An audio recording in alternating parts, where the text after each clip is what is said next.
Salutations! Ça, c'est un petit carnet. Oui, incroyable.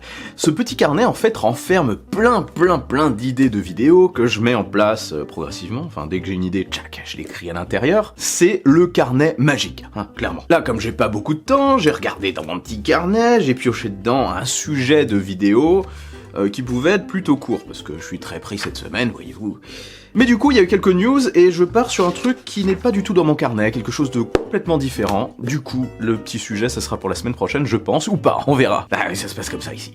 Donc, parlons de mauvaises nouvelles. Oui, on se retrouve ici pour parler de mauvaises nouvelles, c'est génial. Des mauvaises nouvelles sur ça.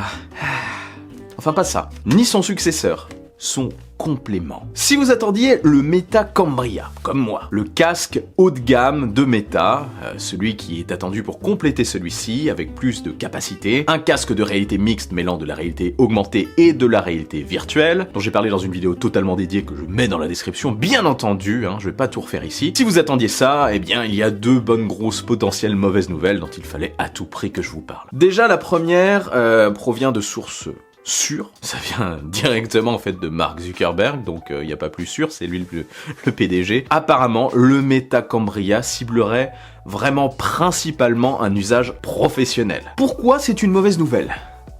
Eh bien ça veut tout simplement dire que le casque sera axé vers le milieu professionnel et non pas nécessairement vers le milieu du gaming. Peut-être qu'ils vont laisser ça à la catégorie Quest. Aïe aïe aïe.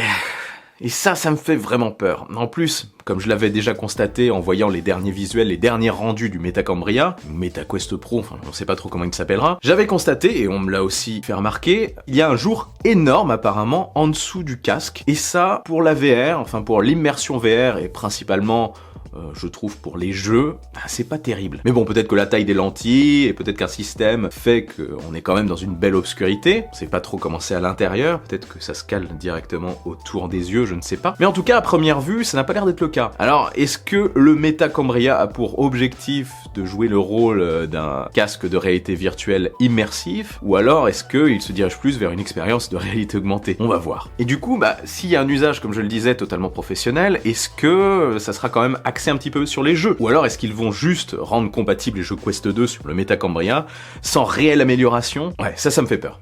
Si on a exactement la même chose que sur le Quest 2 mais sans vraiment de grosses améliorations visuelles, enfin surtout de graphisme, si c'est le cas, c'est une très mauvaise chose. Après, les développeurs vont sans doute et très certainement se saisir des composants de ce casque, se saisir de ce casque et proposer des versions améliorées graphiquement de leur jeu, mais j'ai toujours ce petit doute qui persiste, donc on va voir. En tout cas, je croise fortement les doigts pour qu'on ait quand même le droit à une belle partie gaming sur ce Meta Cambria. Mais pour Mark Zuckerberg, ce produit se destine au milieu professionnel. Un casque axé travail et non jeu. Pour ça, il faudra attendre le Meta Quest 3 qui devrait arriver en 2024. Mais ce n'est pas tout, parce qu'il y a une seconde mauvaise nouvelle dont je voulais vous parler. Il se dit depuis un moment que le Meta Cambria, Meta Quest Pro, encore une fois, je ne sais pas comment il va s'appeler, devait avoir une tarification comprise entre 700 et 800 $.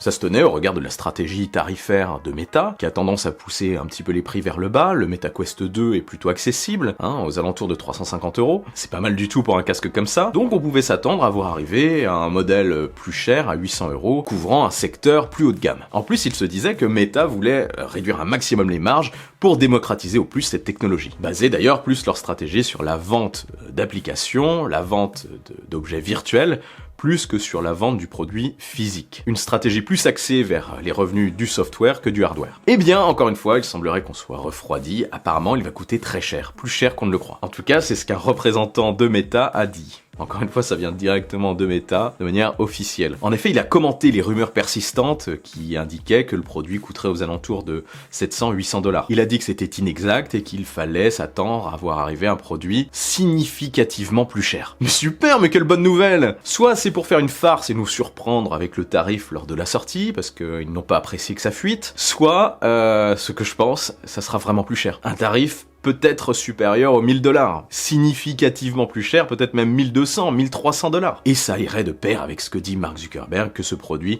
est exclusivement destiné au milieu du travail, au milieu professionnel. la désillusion. En gros, il se rapprocherait de la tarification possible du produit d'Apple, du casque de réalité mixte d'Apple, que j'aime bien appeler Apple Reality. J'ai aussi fait une vidéo dessus que je mets en dessous. Le casque d'Apple d'ailleurs qu'on attend peut-être pour une présentation en fin d'année avec une sortie début 2023. Donc pas très loin de la sortie potentielle de ce Meta Cambria qui doit arriver cette année. Le problème c'est que si Apple sort un produit certes plus cher que le Meta Cambria, mais qui en propose plus, meilleure définition, meilleure fonctionnalité, meilleure compatibilité avec l'écosystème, eh bien je pense que les gens risquent à tarif proche, même si c'est éloigné de centaines d'euros, eh bien les gens risquent de plus se tourner vers le produit d'Apple. C'est dommage parce que 800 $ pour le Meta Cambria, c'était plutôt agressif je trouve. Un tarif psychologique sous la barre des 1000 €, il se serait vendu comme des petits pains. Mais bon, après peut-être que c'était une feinte et qu'il coûtera ce prix-là, j'en doute encore. Bref, si tout ça se confirme, on pourrait bien être très déçu lors de la sortie de ce Meta Cambria. Au passage, il se dit qu'il arriverait en fin d'année, aux alentours du mois de septembre, donc là, on sera définitivement fixé. Est-ce que comme moi, ces informations vous font peur? Est-ce qu'elles vous déçoivent? Et étiez-vous intéressé par ce casque? Dites-moi ça en commentaire. Et avant de partir, n'oubliez pas le bon pouce en l'air qui claque, l'abonnement qui fait plaisir. Je suis aussi sur Twitter, sur Insta, et un petit peu partout. Vive la technologie, vive le futur, et surtout, c'est important, n'arrêtez jamais de rêver.